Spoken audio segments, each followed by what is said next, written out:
Sugars కంట్రోల్లో లేకపోతే fertility కూడా ఎఫెక్ట్ అవుతుందని తెలుసా?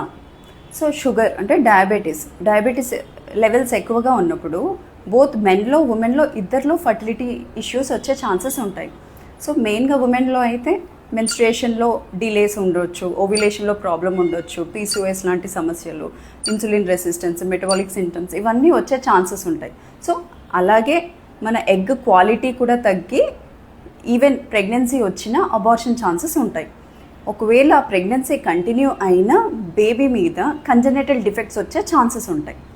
అండ్ మెన్లో అయితే స్పర్మ్ కౌంట్, క్వాలిటీ, మొటిలిటీ అన్నీ పడిపోవచ్చు. ప్లస్ మెయిన్గా స్పర్మ్ డిఎన్ఏ డ్యామేజ్ అయ్యే ఛాన్స్ ఉంటుంది. ఈవెన్ డిఎఫ్ఐ కూడా అబ్నార్మల్ వచ్చేస్తుంది. కొంతమందికి అయితే సెక్షువల్ డిస్ఫంక్షన్ స్టార్ట్ అవుతుంది, లైక్ ఎరెక్టైల్ డిస్ఫంక్షన్ కానీ ప్రీమెచ్యూర్ ఎజాక్యులేషన్ లాంటి సమస్యలు కూడా రావచ్చు. అందుకే షుగర్స్ కంట్రోల్లో లేకపోతే ఈ బాడీలో ఉన్న హార్మోన్స్ అన్నీ ఇంబ్యాలెన్స్లో అయిపోతాయి. ఈవెన్ మన ఐయుఐ, ఐవీఎఫ్ వంటి ట్రీట్మెంట్స్ తీసుకున్నా కూడా సక్సెస్ ఛాన్సెస్ చాలా తగ్గిపోతాయి.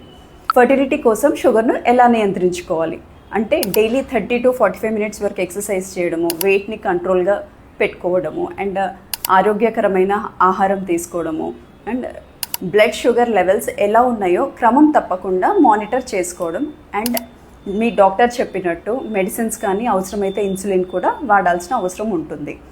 అండ్ ఈ ప్రెగ్నెన్సీ ప్లానింగ్లో డయాబెటీస్ ఉంది లేదు, మీ ఫ్యామిలీలో జెనెటిక్ పరంగా ఎవరికైనా ఉంది అని అనుకుంటే మెయిన్గా HbA1c టెస్ట్ చేయించుకోవాలి. సో ఎవ్రీ 3 monthsకి HbA1c లెవెల్ చెక్ చేసుకోవాలి. 6% కన్నా తక్కువ ఉన్నప్పుడు ఫర్టిలిటీ ప్లాన్ చేసుకుంటే ప్రెగ్నెన్సీ ఛాన్సెస్ హైగా ఉంటాయి. థైరాయిడ్ అండ్ వైటమిన్ డితో పాటు రొటీన్ టెస్ట్లు కూడా అన్నీ చేయించుకోవడం మంచిది.